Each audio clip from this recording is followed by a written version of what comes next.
Misfitz is a new top-down shooter being developed by former Supercell devs who've worked on games like Clash Royale and Brawl Stars. And today, I'm going to be giving you my thoughts on the game's current state, pre-alpha 4.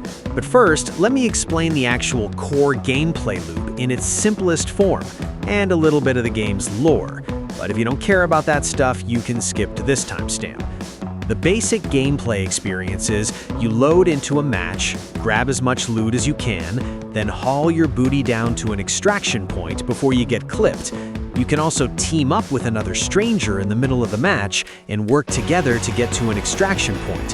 When you do team up with someone, friendly fire will automatically be turned off, but beware, your partner can still choose to end the team up at any time. Now, this was a very bare-bones description of the game's core mechanics, and if you'd like to learn more in depth about the game, I highly recommend this beginner guide. I'll leave a link in the description.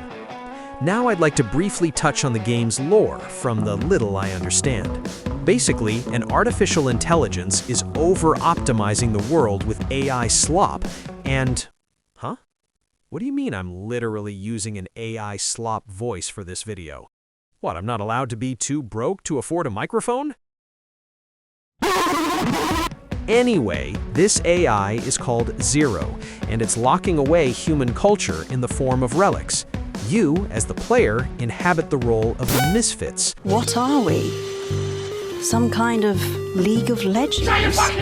A rebellion against the AI where your goal is to collect the relics and steal your culture back from the machines. Pretty cool baseline story, to be honest. I'm curious to see where they'll take it in the future with in-game story events and such. Now on to my experience, personally, with the pre-alpha 4.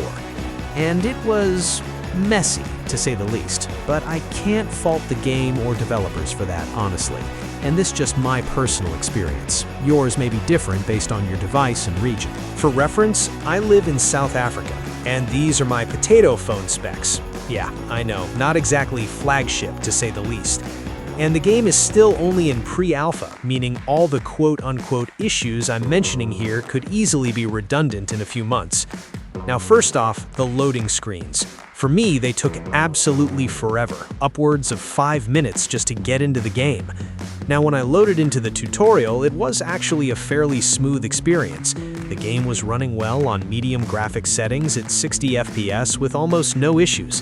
And I can say the same thing for the in-game lobby, which runs equally as smoothly. My main issue was with actual matches. Most of the time, the loading screens would take so long that by the time I was in a match, I had either been killed or was automatically extracted. And on the few occasions I did load into a match quickly, usually during off-peak server hours, the game was simply not playable. Now, once again, this isn't me dunking on the developers. In fact, I think they're great.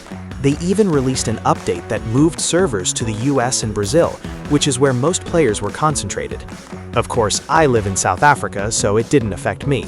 But it's very likely that if you live in either of those countries, your experience will be much smoother than mine. With that being said, what do I think of the game so far, based purely on what I've seen? I think it's got incredible potential. The core gameplay loop already looks very fun, and can also be very tense with trying to get out alive. The team-up mechanic is also a nice touch. Any game will let you just queue up with randoms, but the idea of being given the choice of teaming up with a specific stranger or staying on your own adds a nice layer of complexity to the core game, where you can be betrayed at any time. With different maps and potentially game modes, I can see the gameplay side thriving. The character designs are also good. I enjoy the street punk aesthetic it's got going on, and I'm sure a lot of people enjoy this art style too. With the passionate developers of the game and a major Brawl Stars content creator like Kairos supporting the game, I genuinely believe this game has a very bright future and limitless potential. I'm not sure if you can actually still sign up for the pre-alpha, but I'll leave the link in the description just in case. And I'll also leave the link to the official Discord, so that if the pre-alpha is closed, you can be notified of when the next one will be out. Thanks for watching, and I'll see you all next time.